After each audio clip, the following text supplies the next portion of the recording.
इस फिल्म के लिए मुझे इतनी ज़्यादा प्रेपरेशन करने की ज़रूरत नहीं पड़ी, क्योंकि जब सुपर ने मुझे स्क्रिप्ट सुनाई तो लिखावट में ही उन्होंने काफ़ी चीज़ें जो थी लिखी हुई थी, जो किरदार का एक हिस्सा है, किरदार का बोलने का तरीका है, वो सब ऑलरेडी लिखा हुआ था.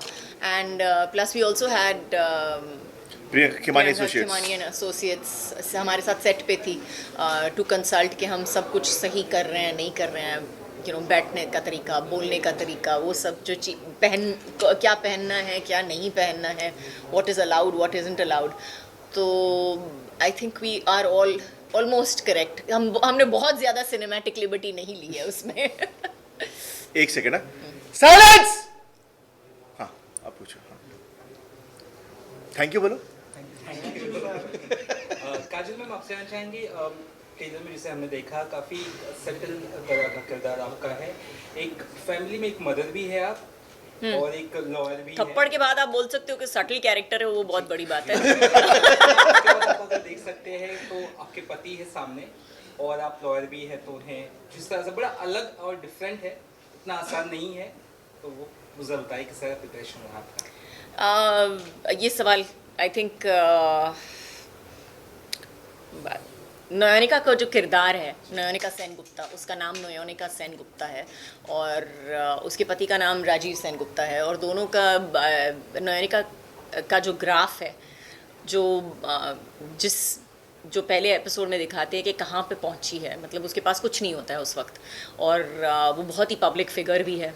तो मतलब लिटरली एक डायलॉग है सीरीज़ में जहाँ पे बोलती है, मैं रास्ते पे चलती हूँ तो लोग मेरे पर हंसते हैं. और एक्चुअली देखा जाए तो उसका ग्राफ बहुत ही अच्छा है, क्योंकि वो एक बहुत ही वल्नरेबल वीक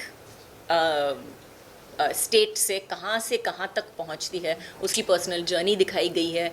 और उसका जो एक आर्क है from the first episode to the last episode बहुत ही अच्छा है और बहुत ही तगड़ा है. तो जब आप देखेंगे तब आपको समझ में आएगा. मैं ज़्यादा कुछ नहीं बता सकती उसके बारे में. भरोसा करना बड़ा मुश्किल होता है, और एक लॉन्ग टर्म तक जब कोई भरोसा तोड़ता है तो और भी ज़्यादा मुश्किल होता है. जी बिल्कुल. तो बड़ा डिफरेंट तरह का रोल आपका भी नजर आ रहा है सर, क्या कहेंगे आप? हाँ, मतलब इसके पहले जितने भी हस्बैंड्स मैंने किए हैं उससे एब्सोल्युटली अलग है. बिल्कुल, आप महापति हो इसमें. बट यस, बट इस सीरीज में जितने भी किरदार हैं, जितने भी कैरेक्टर्स हैं, अल्टीमेटली सभी हम लोग बोलते हैं ना ये ब्लैक है, ये वाइट है, ब्लैक एंड वाइट हम लोग बोलते हैं, इसमें सभी ग्रे है at the end of the day, because of the choices they make.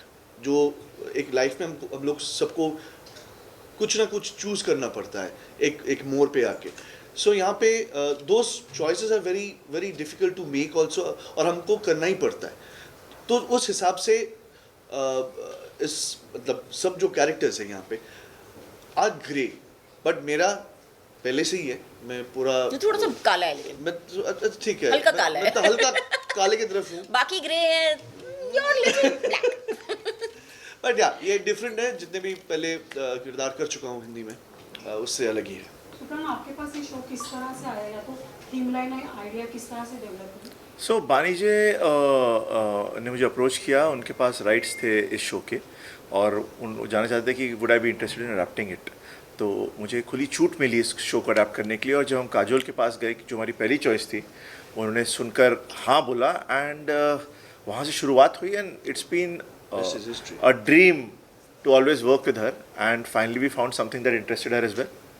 Last question, Supan sir, जो फॉरेन शो का कोई एडेप्टेशन होता है, जी, तो आपको क्या लगता है क्या चैलेंजेस है, बिकॉज हमारी audience it's quite different for the foreign audience and that kind of content. So इस शो के एडेप्टेशन में 2-3 चीज़ें जो बहुत ही मतलब अलग हैं. एक तो सारे केसेस अलग हैं, और हमारी जूरी सिस्टम नहीं है जैसे अमेरिका में होता है. यहाँ तो मतलब केस अलग फाइल करते हैं.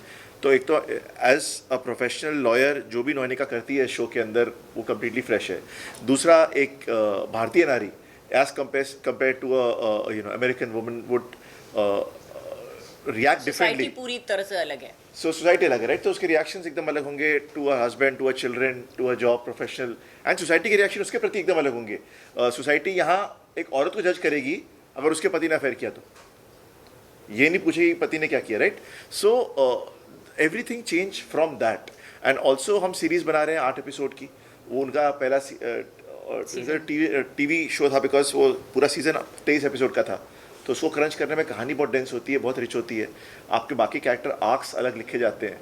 सो इसके अडेप्टेशन में हर शो अडेप्ट नहीं हो सकता, हर कहानी इंडिया में नहीं लाई जा सकती, बट ये शो एक ऐसा था जहाँ मतलब उसकी सोल हम ले सके और उसको फिर अपनी कहानी बना सके।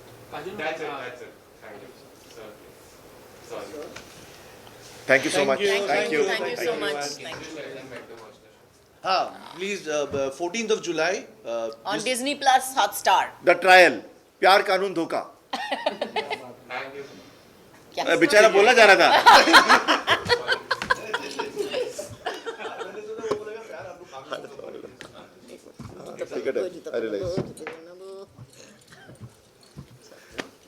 पहन लिया मैंने जूते।